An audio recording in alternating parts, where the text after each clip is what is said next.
দাদা ৰখকচোন, ৰখক। এই কথা এটা আছে। এয়া টাইমটো কিমান হ'ল ক'ব নেকি বাৰু? মোৰ হাতত মানে ঘড়ী নাই। মই ঘড়ী পিন্ধি নাহিলোঁ নহয় আজি। কি কথা কয় হে? পালচাৰ লৈ আহিছে, হাতত ঘড়ী এটা নাই। ইমান ভিখাৰী নে? ঐ ৰ ক'লৈ যা? ঐ ৰ, তোক আজি মই নেৰোঁ, ৰ সুদাই আজি পাবি মজাটো।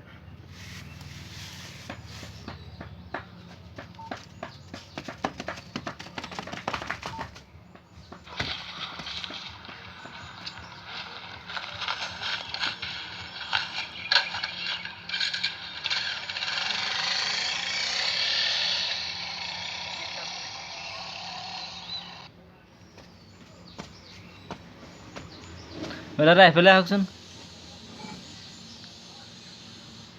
এই কথা এটা কওকচোন। আছে। এই আপুনি মোক দেখি দৌৰিছিল যে কিহৰ কাৰণে বাৰু? আপুনি মোক দৌৰাইছিলে কিয়? মই আহিছোঁ ইয়াত আপোনাৰ খৰি কাটিবলৈ। নিলে তেনেহ'লে মোৰ বাইকখনো নিলে। ব'লক তেতিয়াহ'লে।